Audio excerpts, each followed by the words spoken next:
Well, good afternoon and welcome to another Old Runes Travels. Today's a local one as we're in the middle of the festive season. And this video will be going out between Christmas and New Year, so I hope you had a wonderful Christmas and all the best for 2026. I shall move off now. I've got about a 5-minute walk. Follow along and enjoy.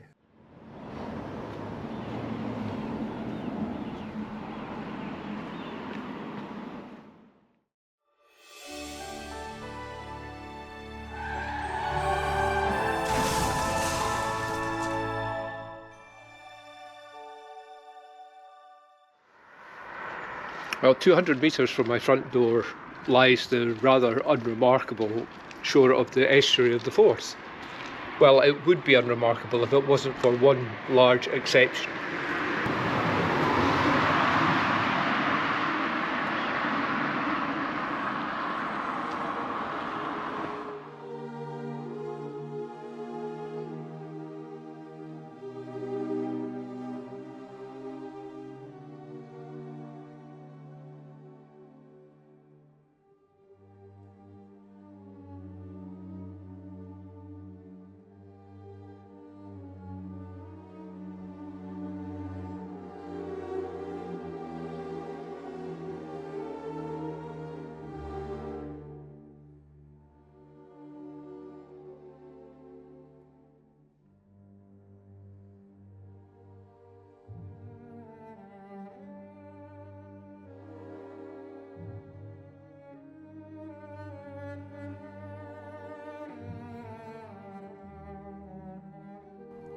The flat slab stone in the foreground marks the burial place of a local woman, Lilias Adie. Why is it there and what is her story?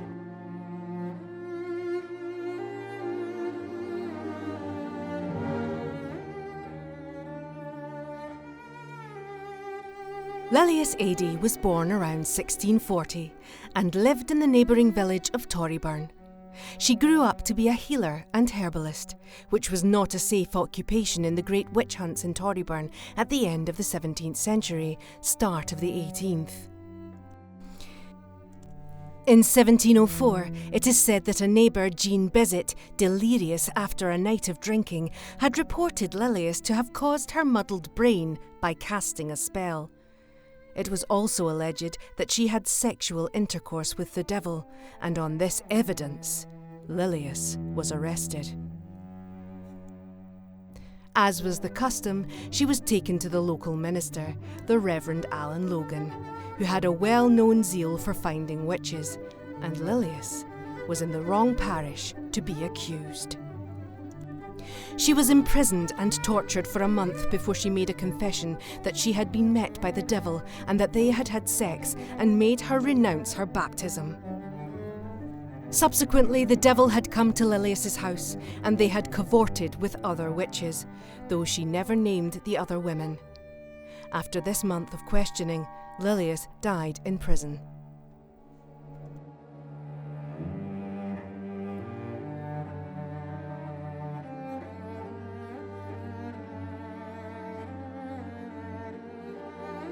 Her body was placed in a rough wooden box, and she was buried at the foreshore here and a large slab placed over it. It was thought that her body had to be covered by the water twice a day to stop the devil reanimating her.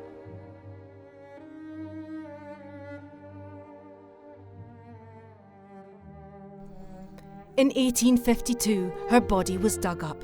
Her remains indicated she was well above average height for a woman. Her skull was held in Dunfermline Museum. Her skull disappeared around 1938, during the time it was exhibited at the Empire Exhibition in Glasgow. Fortunately, photographs of her remains were taken, and in 2017, the University of Dundee did a reconstruction. They finally put a face to the name.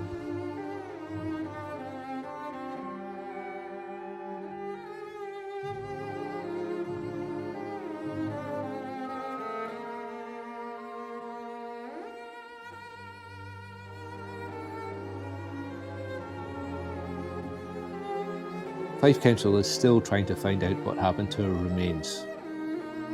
And finally, in 2019, there was a service held at the Ness in Torryburn, and a wreath laid on the slab. The slab still lies in the bay. This is only one story of the unjust persecution of women whose only crime was to try and help, or who had been accused by someone bearing a grudge.